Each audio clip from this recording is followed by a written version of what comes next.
everyone, and welcome to my channel. As you guys saw on the title, this video is going to be on ways to improve your credit score. So let's jump right into it. A credit score is a numerical expression based on a level analysis of a person's credit file to represent the credit worthy of an individual, blah blah blah. That's the Wikipedia definition of credit score. To me, a credit score is what gives you access to be able to buy almost anything you reasonably want and get a low interest rate, great approval rates, more negotiation power, higher loans amounts. A credit score is really important, basically. So it's important to understand how credit works. The credit bureaus come up with your score. So how they come up with your score, 35% of your score is payment history. That one is like the biggest chunk. Payment history is like the most important. Another big one, 30%, is the amount you owe. So your utilization ratio from how much they've lent you and how much you're using. 15% is credit history. 10% credit mix, what type of different loans you have, and 10% is new credit. So let's begin. First things first, late payments are like what can really crash your score. So it's super important to pay everything on time. It's good to have a good schedule of when things are due. What makes it even easier, one thing I do is I put everything on automatic payment, so it comes out of my bank account automatically. I don't have to think about it. I don't have to worry about it. I know that my bills are getting paid and they're getting paid on time. And that alone will increase your score by a lot.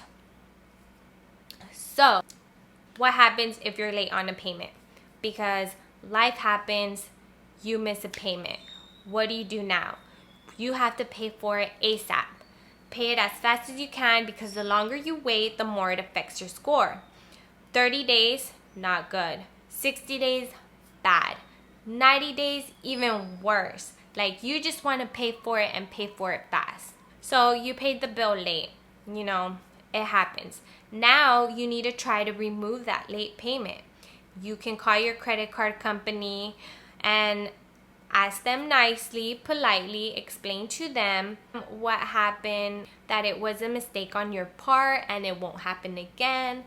And they might, you never know, they might take off that late payment, or they won't report it to the credit bureaus, and that will help you tremendously. So just try, just ask. So what happens if you don't have enough money to pay the bill?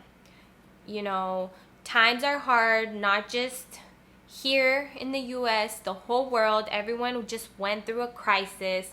So they're understanding. All you gotta do is communicate with them, let them know what's going on. Hey, I lost my job, or hey this, hey that, I'm gonna have trouble paying this month's bill. Can you work with me?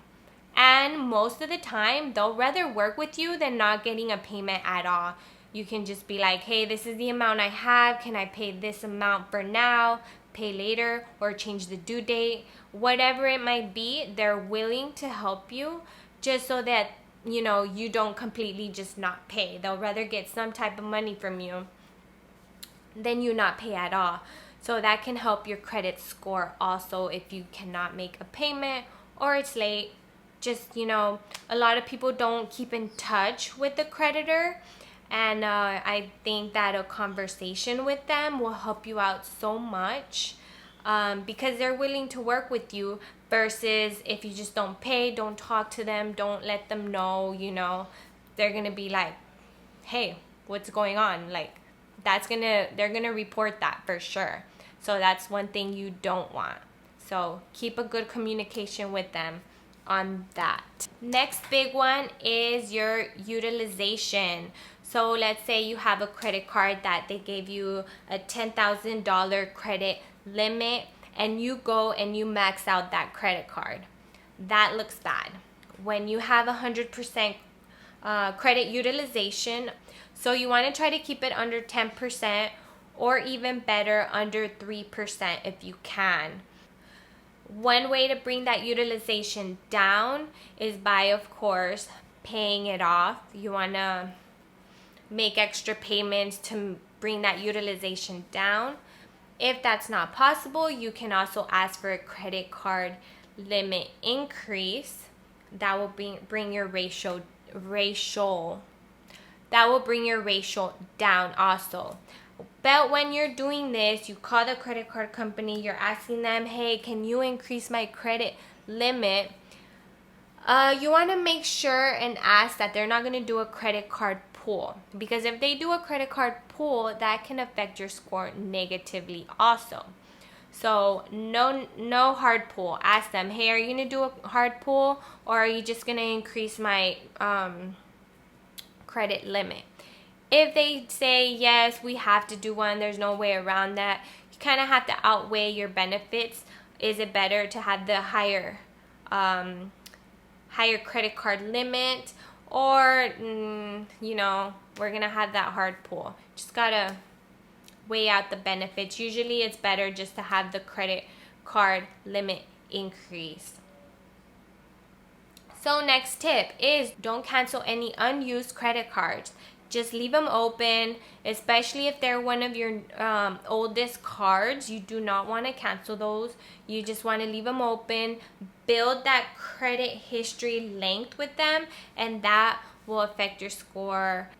Because if you cancel one of your oldest cards, that will affect your score negatively. So just leave it open, especially if it's a free card. If it's not a free card, it's when you're paying like a yearly due or fee or something. Call the credit card company and ask them like, hey, do you guys have a free version of this card that I would like to downgrade to it? I don't want to close the account. I just want to downgrade, get the free version. Then it's way better to do that than canceling the card completely.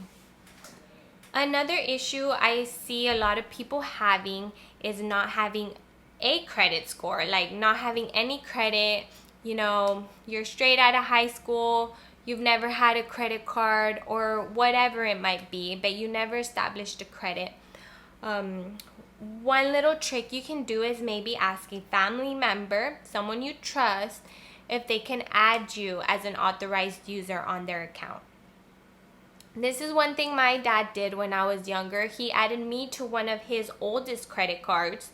So it looks like I have over 30-year credit history, which I really didn't, but it helped me out a lot to show like, hey, this person is on this credit card and they've had it for a long time. They've been paying it on time.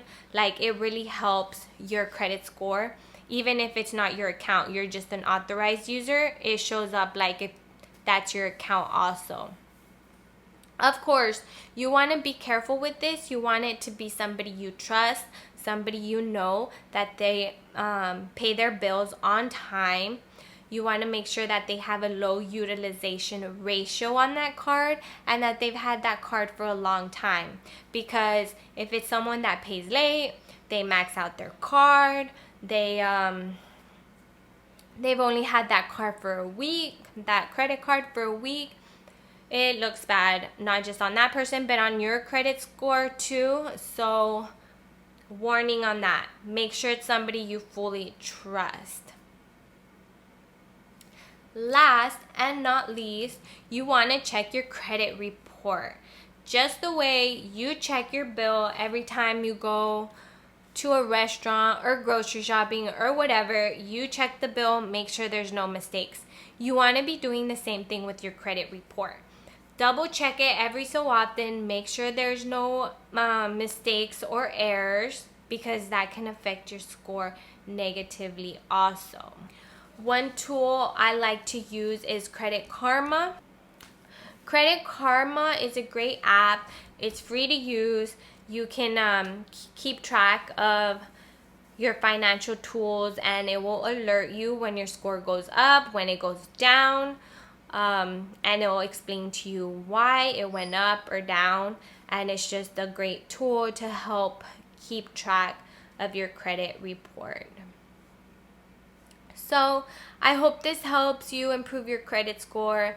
If you're not subscribed to my channel, you need to subscribe to my channel and hit the like button and notification bell to get notifications on any upcoming videos. Thank you guys for watching.